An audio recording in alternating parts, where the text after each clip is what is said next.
Halo, perkenalkan nama saya Raffi Adisrakusumo, saya mahasiswa S2 BINUS University, jurusan Magister Ilmu Komunikasi. Untuk kali ini saya ingin mempresentasikan hasil analisis saya mengenai jurnal yang berjudul The Effect of Social Media Influence on Purchase Intention, Examining the Mediating Role of Brand Attitude. Ini untuk identitas jurnalnya, untuk nama jurnalnya dari International Journal of Data and Network Science. Untuk volumenya 7, halaman 1217 hingga 1226. Dan untuk tahun penerbitannya 2023, volume 7, ISSN 2561 hingga 8156. Untuk rank Scopusnya yaitu Q2. Untuk nama penulisnya Lu'ay Al-Mu'ani, Munir Al-Wasdeh, Husam Ali, dan Khalid Taufik Al-Asaf. Untuk pendahuluan jurnal, pada era sekarang media sosial seperti Instagram, TikTok, YouTube, dan lain sebagainya sudah menjadi bagian penting pada kehidupan masyarakat, sehingga membuat para influencer menggunakannya untuk menjadi alat pemasaran yang sangat diperlukan dan efektif untuk saat ini. Jadi kebanyakan sekarang para influencer itu menawarkan barang atau brand yang mereka miliki itu melalui media sosial dan masih efektif hingga saat ini. Oleh karena itu, perusahaan mulai menggunakan strategi influencer marketing untuk mempromosikan produk-produknya. Faktor dari keberhasilan influencer marketing yaitu apakah influencer ini dapat dipercaya atau dianggap ahli, serta bagaimana kualitas informasi yang disampaikan terhadap perilaku konsumen terhadap merek dan niat membeli suatu produk. Untuk tujuan penelitiannya ada 2. Tujuan pertama yaitu mengkaji peran kepercayaan, keahlian, dan kualitas informasi dari influencer media sosial dalam membentuk niat pembelian konsumen dengan fokus khusus pada peran mediasi sikap merek atau yang kita biasa sebut brand attitude. Untuk tujuan kedua yaitu mengkaji pengaruh influencer meliputi kepercayaan, keahlian, dan kualitas informasi terhadap sikap konsumen mengenai merek dan niat beli.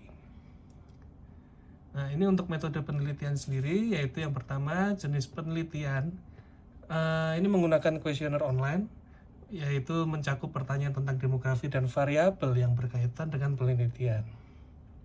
Untuk yang kedua, teknik penelitian yaitu convenience sampling, yaitu pengambilan sampel berdasarkan kemudahan untuk memperoleh responden. Atau untuk yang kedua, SPSS atau yang kita biasa sebut Statistical Package of the Social Science adalah program komputer yang dapat digunakan untuk menganalisis data dan membuat model berdasarkan statistik.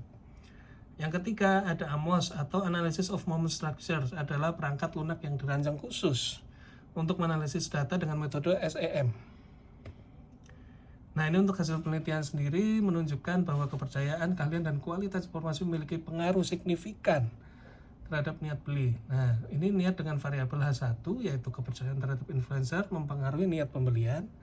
Yang ketiga, keahlian influencer berpengaruh terhadap nilai pembelian. H5, kualitas informasi dari influencer berpengaruh terhadap niat pembelian. Dan H7, sikap terhadap merek berpengaruh terhadap niat pembelian. Oke, nah ini sikap merek dengan variabel H2 yaitu kepercayaan terhadap influencer mempengaruhi sikap terhadap merek. Dan H4 untuk keahlian influencer berpengaruh terhadap sikap merek, yaitu dan ada lagi H6 yaitu kualitas informasi dan dari influencer berpengaruh terhadap sikap merek. Untuk hasil ini menunjukkan bahwa kredibilitas influencer dan kualitas informasi yang mereka tawarkan sangat penting dalam membentuk sikap konsumen terhadap merek yang diiklankan dan ketersediaan mereka untuk membeli produk yang dipromosikan.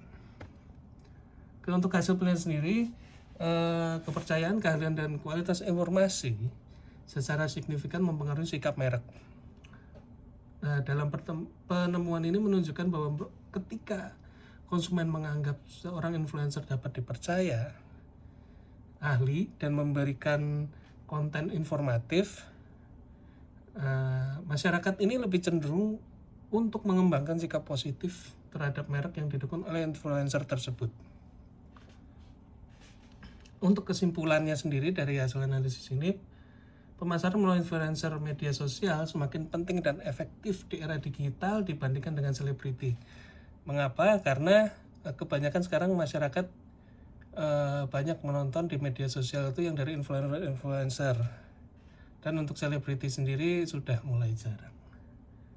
Nah, untuk para influencer ini juga harus membangun kreativitas untuk mendapatkan lebih banyak kepercayaan dari audiens mereka dan membuat mereka lebih menarik bagi suatu merek. Jadi kebanyakan kalau misalnya selebriti itu umum gitu, umum untuk memasarkan barang tersebut. Nah, kalau influencer itu ada spesifiknya, ada influencer mobil misalnya, influencer olahraga gitu-gitu. Jadi lebih untuk pemasaran tuh lebih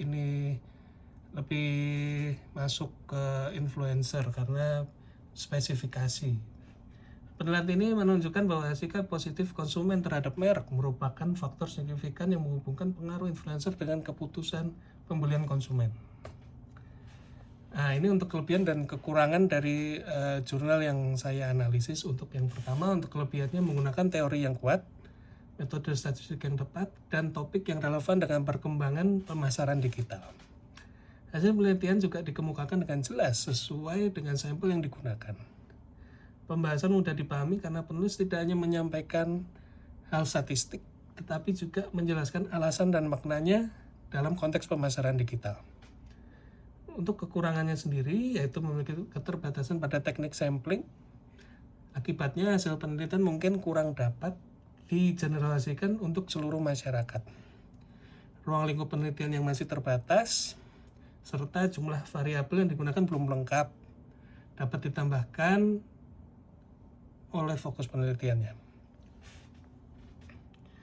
Oke, sekian presentasi dari saya. Mungkin cukup sampai di sini. Terima kasih.